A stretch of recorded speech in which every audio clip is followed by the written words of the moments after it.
중산층, 영어로는 middle class. 이와 관련해 예전에 이런 글이 크게 유행한 적 있었죠.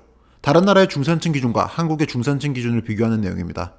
미국에서는 중산층의 기준이 자신의 주장에 떳떳하고 사회적 약자를 돕고 부정과 불법에 저항하고 테이블 위에 정기구독하는 비평지가 있는가의 여부로 결정된다고 합니다.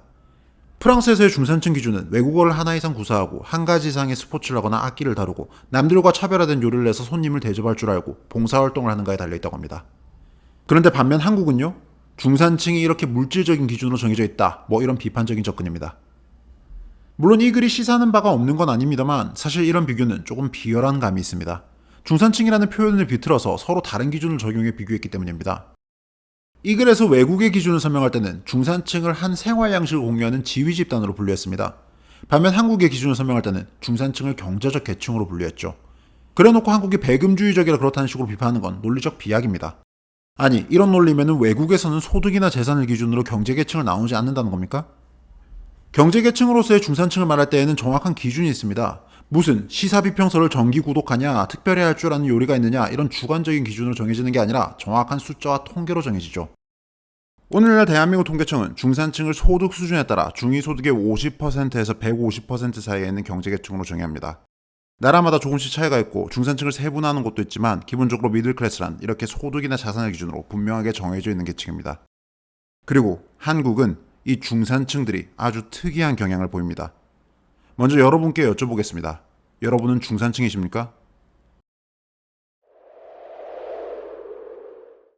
지금 보여드리는 자료는 2024년 기준 한국 국민의 월 중위소득입니다.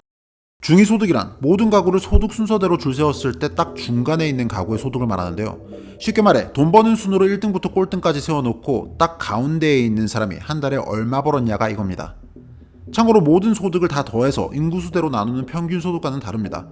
평균소득 계산 방식으로는 극상류층의 소득 때문에 평균값이 확 뛰는 경향이 있어 실제 사회의 중간계층의 소득 수준을 파악하기 어렵죠.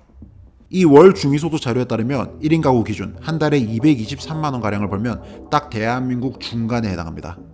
4인 가구 기준 월 소득 573만원을 벌면 마찬가지로 중간에 해당되죠. 그렇다면 2024년 기준 중산층의 범위는요?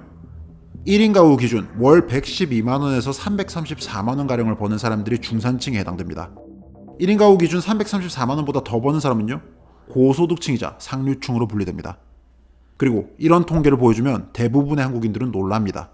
중산층의 기준이 생각했던 것보다 낮기 때문입니다. 그리고 바로 이게 문제의 본질입니다.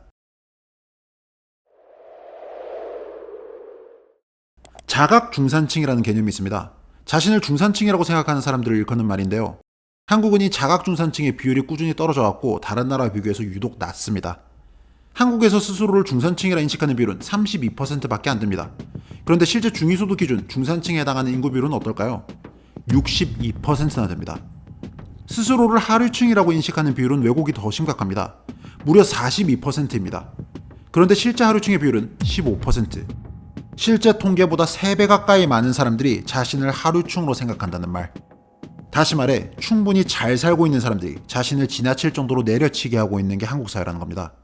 자신을 평범하게 먹고 사는 평균적인 사람이라고 생각하는 사람들의 비율이 낮고 자신을 못 사는 사람이라고 생각하는 사람들의 비율은 너무나 높습니다. 한 금융회사에서 내놓은 보고서에 따르면 실제 중산층의 절반가량이 자신을 하위층으로 인식하고 있다고 합니다. 도대체 왜 이런 현상이 일어난 걸까요? 한국에서 사람들이 인식하는 중산층의 기준이 비정상적으로 높기 때문입니다. 4인 가구 기준 월 소득이 686만원은 되어야 중산층이라고 생각한다고 합니다. 실제로 이는 소득 상위 24%에 해당합니다.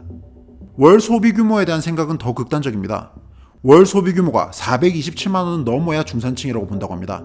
그런데 이는 한국 4인 가구 기준 상위 9.4% 수준이죠.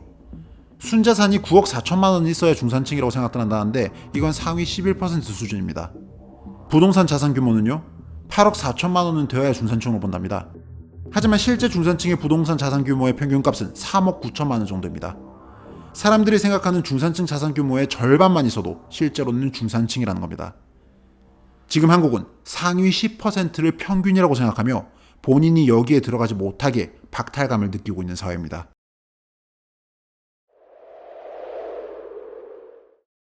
자기 스스로를 가난하다 여기는 사람들은 설령 돈을 많이 벌게 되어도 그 불행한 감정에서 벗어나지 못합니다. 만족감이라는 게 원래 주관적이고 상대적인 것이기 때문입니다. 자신이 가진 걸 객관적으로 평가하지 못하고 그저 나보다 더 가진 사람들만을 바라보며 자신의 처지를 한탄하는 건 본인을 스스로 벗어날 수 없는 가난의 감정 속에 가두는 짓입니다. 지금 한국 중산층의 절반 정도가 이러고 있습니다. 상위 10%의 삶을 평균적 삶이라고 착각하고 자기 스스로를 하류층으로 인식합니다. 이런 현상을 부추기는 요인은 다양할 겁니다. 소셜미디어를 통해 서로가 서로의 삶을 전시하는 시대, 각자가 남에게 보여주고 싶은 화려한 부분만을 보여주는 곳이다 보니 그게 타인의 일상이라고 착각하게 되고 그런 것들을 보며 스스로의 삶에 불만족하는 사람들이 많습니다. 소비 수준도 행복의 기준에도 인플레이션이 발생하죠. 또 다른 요인으로는 정치가 있을 겁니다. 충분히 먹고 살만한 사람들한테 당신들은 서민들이라 힘들다, 민생이 어렵다, 가스라이팅하며 표를 구걸하는 정치인들. 그렇게 우리 세금으로 푼돈을 나눠주며 장사를 합니다. 진짜 경제적 약자들에게 가야 할 복지 재원이 이런 식으로 표파리에 쓰인다는 건 경제 측면은 물론 도덕 측면에서도 문제가 많죠. 자신의 성취에 만족감을 느끼며 더 나은 내일을 쟁취하기 위해 힘내서 일할 수 있는 게 바로 중산층, 평균적 삶의 생활인들입니다. 그런데 이들을 내려치기해서 마음을 병들게 한다는 점에서 지금 대한민국 정치인들은 몹시 사악합니다. 한국은 분명 불행한 나라입니다. 자살률, 출산율을 비롯해 각종 지표들이 말합니다. 한국인들의 삶에 대한 만족도가 전반적으로 떨어진다는 걸요. 그리고 우리는 계속해서 그 해결책으로 돈을 말합니다. 경제가 발전해야 한다, 민생이 어려우니 돈을 풀어야 한다, 복지를 늘려야 한다, 어쩌고 저쩌고. 그런데 사실은 바로 이런 물질주의에서 벗어나지 못하는 시각 자체가 문제 아닐까요? 우리가 못 가졌기 때문에 불행하다고 믿게 만드는 그런 분위기 속에서 우리의 마음이 병들어 왔습니다. 그래서 그 어느 때보다도 정신문화에 대해 이야기할 때라고 생각합니다. 우원재였습니다.